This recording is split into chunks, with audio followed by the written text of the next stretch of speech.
Bismillahirrahmanirrahim. Assalamualaikum warahmatullahi wabarakatuh. Alhamdulillah. Alhamdulillahirabbil alamin wassalatu wassalamu asrofil anbiya wal mursalin Sayyidina Muhammadin wa ala alihi wa sahbihi ajma'in. Rabbi israh li sadri wa yassir li amri wahlul 'uqdatam min lisani yafqahu qawli. Halo teman-teman sekalian, apa kabar? Alhamdulillah. Kita berjumpa lagi di dunia maya dalam keadaan sehat walafiat. Dan oleh karena itu mari kita terus bersyukur kepada Allah Subhanahu wa taala atas segala limpahan karunia yang diberikan kepada kita yang begitu banyak dan mustahil kita bisa menghitungnya. Di antaranya adalah karunia kesehatan, karunia kesempatan, karunia umur panjang yang barokah, dan tentu karena yang paling agung adalah karunia iman dan Islam.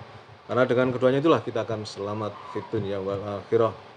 Dan selanjutnya mari kita bersolawat kepada baginda Rasulullah Muhammad sallallahu alaihi wasallam. Allahumma sholli ala Sayyidina Muhammad wa ala ali Sayyidina Muhammad. Teman-teman sekalian, alhamdulillah saya bisa hadir kembali untuk melanjutkan membacakan buku Sirah Nabawiyah, buku tentang kisah perjalanan kehidupan baginda Rasulullah Muhammad sallallahu alaihi wasallam.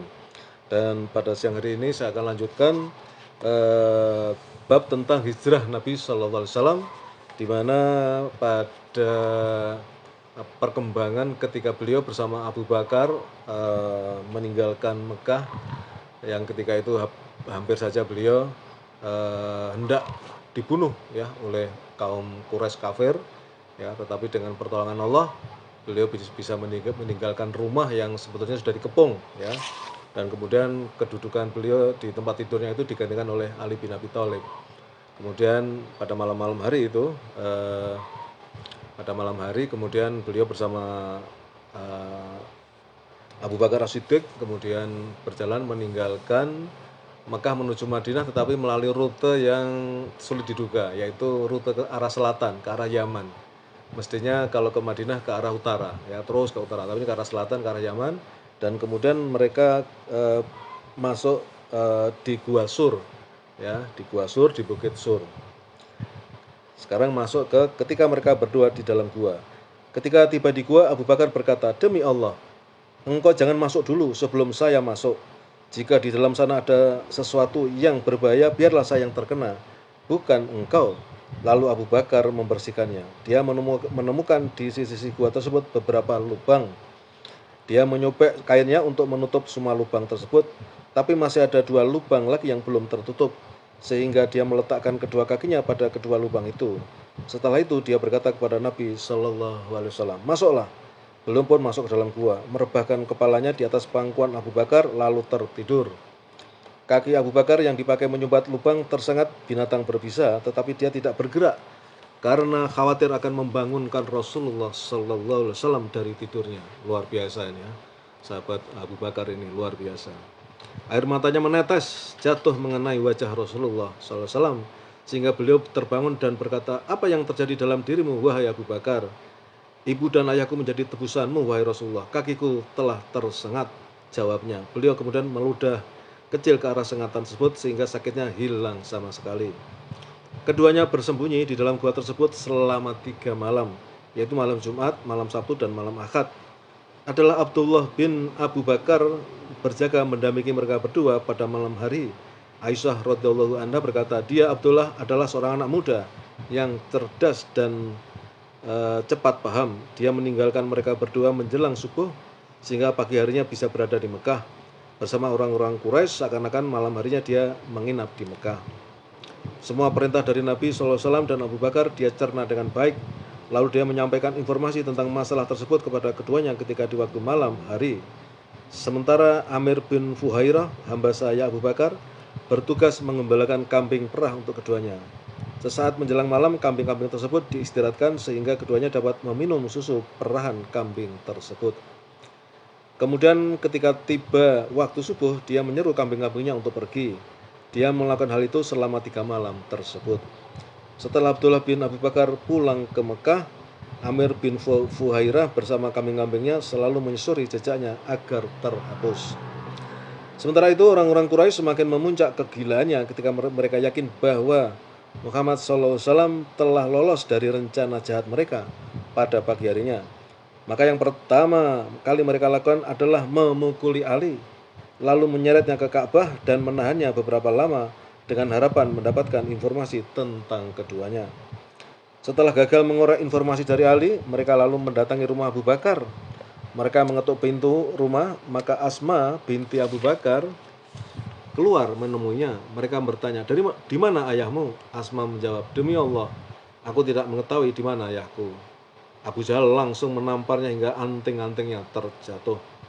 Dalam pertemuan darurat dan mendadak, kaum Quraisy memutuskan menggunakan segala macam cara untuk memungkinkan untuk menangkap keduanya. Mereka mengawasi seluruh jalan di semua sudut Mekah, berada di bawah pantauan pasukan bersenjata lengkap. Selain itu, mereka menjanjikan imbalan 100 ekor unta sebagai hadiah bagi siapa saja yang bisa membawa keduanya ke Mekah dalam keadaan hidup ataupun sudah mati. Ketika itu para pasukan berkuda, pejalan kaki, dan pelacak jejak dengan penuh kesungguhan melakukan pencarian dan menyebar hingga ke pegunungan, lembah, dataran rendah dan tinggi, tetapi hal itu tidak membuahkan hasil dan manfaat. Sesungguhnya para pencari tersebut telah sampai di depan pintu Gua Sur, akan tetapi Allah Maha Kuasa atas urusannya. Al-Bukhari meriwayatkan dari Anas dari Abu Bakar, dia berkata, aku bersama Rasulullah di dalam gua, aku menengadah ke atas kepalaku, ternyata kaki-kaki mereka sudah berada di atasku. Aku berkata kepada Nabi SAW, wahai Nabi Allah, sekiranya mereka menengok ke bawah, pasti mereka melihat kita. Beliau berkata, diamlah Abu Bakar, kita memang berdua, tapi ada yang ketiga, yaitu Allah. Dalam versi yang lain, redaksinya adalah, bagaimana menurutmu wahai Abu Bakar terhadap dua orang dan yang ketiganya adalah Allah? Sungguh hal itu merupakan mukjizat Allah untuk memuliakan Nabi SAW. Akhirnya para pencari tersebut terpaksa kembali manakala mereka melihat tidak ada apapun kecuali hanya jejak-jejak saja. Kemudian perjalanan menuju Madinah. Tatkala semangat untuk melakukan pencarian sudah mengendur dan patroli pemeriksaan sudah dihentikan, juga gejolak emosi orang-orang Quraisy telah mereda setelah upaya pencarian yang kontinu selama 3 hari tanpa hasil. Rasulullah SAW dan sahabatnya Abu Bakar bersiap untuk keluar menuju Madinah. Sebelumnya mereka berdua telah menyewa Abdullah bin Uraikid al-Laitsi yang merupakan penunjuk jalan yang mahir dan berpengalaman. Waktu itu masih menganut agama orang kafir Quraisy. Tetapi keduanya menaruh kepercayaan kepadanya dan menyerahkan kedua unta mereka kepadanya. Keduanya telah berjanji dengan Abdullah bin Uraikid untuk menemui mereka dan membawa keduanya ke Gua Sur setelah 3 malam. Maka pada malam yang kedua, yaitu permulaan bulan Rabiul Awal tahun 1 Hijriah, bertepatan dengan 16 September 622 Masehi, datanglah Abdullah bin Uraikid dengan membawa kedua untanya. Ketika itu Abu Bakar berkata kepada Nabi SAW, ayahku tebusanmu wahai Rasulullah, ambillah salah satu dari unta ini yang terbaik di antara keduanya. Beliau menjawab, aku bayar sesuai harganya. Asma binti Abu Bakar radhiyallahu anha mendatangi dengan membawa bekal makanan selama perjalanan mereka berdua. Tetapi dia lupa membawa tali ikatannya. Tatkala keduanya telah siap untuk berangkat dan dia hendak mengikatnya ke pelana unta, dia tidak menemukan tali. Maka Asma memotong ikat pinggangnya menjadi 2, lalu dia mengikat bekal makanan tersebut dengan tali ikat pinggangnya. Lalu potongan satunya lagi dia pakai untuk ikat pinggangnya sendiri. Karenanya dia dijuluki Zat An-Nitoqoin, pemilik 2 ikat pinggang. Kemudian Rasulullah SAW dan Abu Bakar radhiyallahu anhu berangkat dan Amir bin Fuhairah dengan dituntun oleh Abdullah bin Uraikid sebagai penunjuk jalan melewati jalur tepi pantai. Jalur pertama yang dilaluinya begitu keluar dari gua ke arah selatan menuju Yaman. Kemudian ke arah barat menyusuri tepi pantai hingga tiba di jalan yang tidak pernah dilalui orang, yaitu ke arah utara dekat tepi Laut Merah. Selanjutnya menempuh jalur yang sangat jarang dilewati orang. Ibnu Ishaq telah menyebutkan lokasi-lokasi yang dilalui Rasulullah SAW di sepanjang jalur tersebut. Dia berkata, tatkala penunjuk jalan menuntun mereka keluar, dia membawanya menelusuri dataran rendah Mekah, kemudian melewati jalur pesisir hingga menjumpai jalan tembus ke arah bawah Usfan, terus bergerak ke arah bawah Amats, kemudian melewati jalan tembus setelah melintasi Qodid. Selanjutnya membawa keduanya melintasi jalur tersebut, lalu menelusuri Al-Khorar kemudian Saniyatul Murrah lalu berjalan menuju Laqf. Setelah itu melewati Mudlijah Laqaf, terus membawa keduanya melalui Muzilah Mujaz, lalu melewati Marjah Muhaj, kemudian masuk lagi ke pedalaman Marjah Dzil Gadwain, lalu merambah lebih dalam lagi ke Dzil Khasir, kemudian membawanya ke Jadadid, lalu Ajrad, kemudian menempuh jalur ke Dhi Salam yang merupakan daerah suku musuh dari Mudrijah At-Tahan, lalu ke Ababid, lalu terus menembus Al-Fajah, turun ke Al-Araj, kemudian sampai di Saniyatul Air, dari arah kanan Rukobah hingga menuruni pedalaman Rim, kemudian akhirnya bersama keduanya tiba di Kuba. Baik teman-teman, sementara sampai di situ dulu ya. Ini uraiannya masih cukup panjang untuk subbab ini. Besok kita lanjutkan lagi ya. Pokoknya sedikit-sedikit sampai akhirnya selesai ya.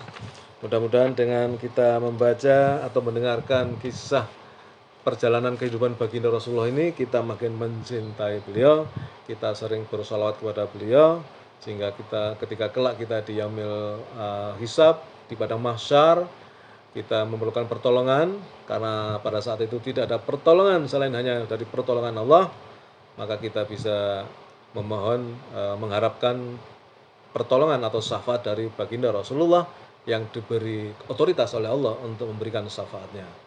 Demikian teman-teman yang bisa saya sampaikan, mudah-mudahan bermanfaat. Di bulan suci Ramadan ini kita beramal soleh, mendengarkan kisah baginda Rasulullah, kehidupan beliau. Ini adalah sebuah amal yang baik karena kita menyatakan diri sebagai pengikut beliau, sehingga kita harus mengenal beliau lebih dekat dengan kisah-kisahnya. Demikian teman-teman yang bisa saya sampaikan, kebenaran datang dari Allah, dan bila saya dalam menyampaikan ada kekurangan, mohon dibukakan pintu maaf yang seluas-luasnya. Terima kasih. Assalamualaikum warahmatullahi wabarakatuh.